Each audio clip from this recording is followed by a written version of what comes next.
Good afternoon everybody. So we've got a Volkswagen Toureg here that came in, and the customer's complaint is the engine won't start from the start button inside the car, and he's also got a warning message on the dash relating to his keyless start system. So we'll get in the car, I'll show you what's going on. So the car has an ignition barrel as well as a start button here, so we can start the car just remotely with the keys inside the car. So we press engine start, we get keyless system faulty, use ignition lock.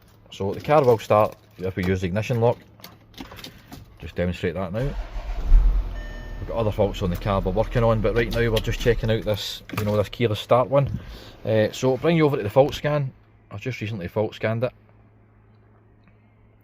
Okay, we've got a fault there for R201, right access start authorization antenna, and it's an open circuit fault. So we'll go into the live data. I'll put the ignition on for this. Not the live data, sorry, self-diagnosis.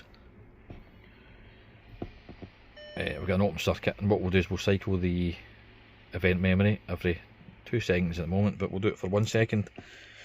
So we will be able to erase this fault. So we'll erase the fault. It only triggers when you attempt to start the car using the system, so that's the reason why it will erase. So right now you can see we've got a clear fault memory until such times that we attempt to start the car. So we're going to attempt to do it again. Keyless entry fault. Then we've got a fault back on the screen. I'll show you where the component is. So in the back right door, just move this light out of the way.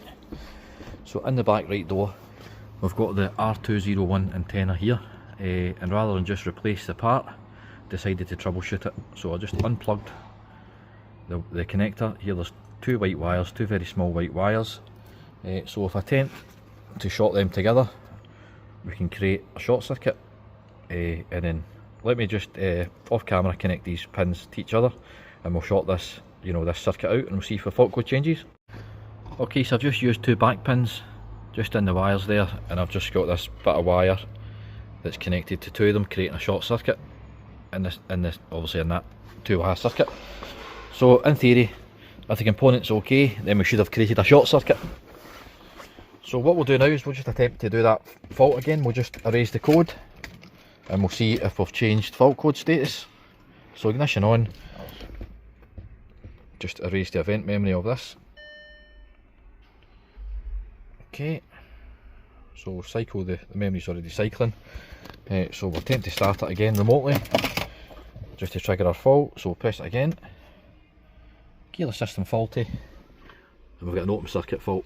So it does look like our aerial's not at fault, because if it was, then by creating that short circuit, it should have changed to a short circuit rather than staying at an open circuit. Looks like we've got a wiring problem. So no necessary parts changed, we'll leave that as it is, and we'll do some more tests. Okay, so I pulled up a wiring diagram on that R201 antenna. So just quickly, just confirming on the diagram, R201, access control and engine start, right antenna, and then it's just got right again. So we know it's on the driver's side. Sometimes they can get confused, the Germans, when they call the driver's side the left side and the right side, but we know that R201 is on our right side. So we're already at the component. We can see there's 2 white wires coming out of the connector. Just as it goes through the door, there's another connector plug there, and it changes colour after that. So we're looking for the blue and red and the grey and red, so we just need to check continuity between the inside of the door and then in the loom of the car. So that's where we're at the moment. So I'll take you over, R201, take you over to the car.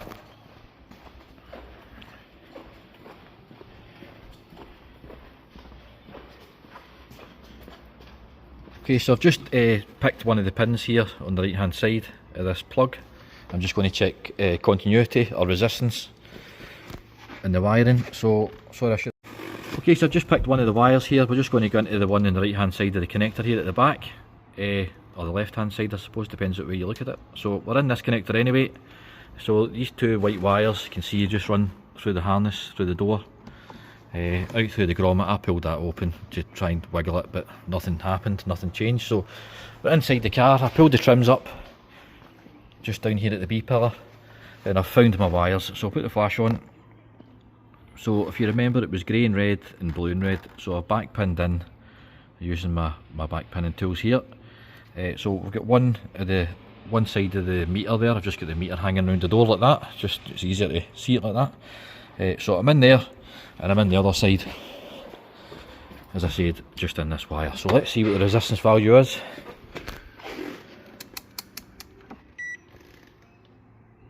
Just let it kind of settle itself down. So 112,000 ohms, so that's high resistance. And what we'll do is we'll just move it across to the other wire. So we know we've got high resistance on that wire. Okay, and I'll just cycle across to the other shorter blue pin here. Difficult with one hand.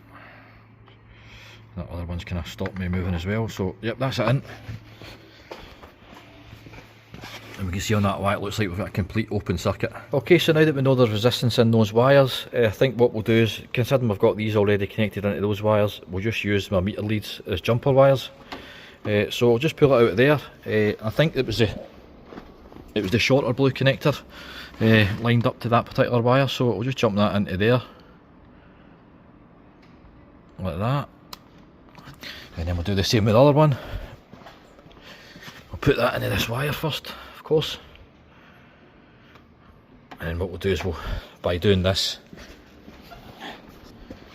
we've not just ran our wires in vain and find there's another fault in the system. So by doing it this way, it confirms, you know, the wiring all the way back to the module and the module itself, if this takes the fault away. So now that we've jumped those wires, in theory, if it's connected to the aerial, of course, I always forget to do that sometimes. So that's it in. So we should have completed the circuit if our tests are good.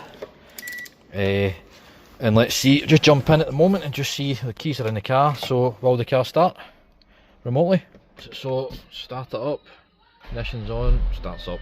So slight update on the Toureg. Luckily for me, there's a connector here that just kind of clicks in, just like an ECU plug. Just kind of pull the tab down on it and it releases. So at least I can kind of separate the harness from there to there.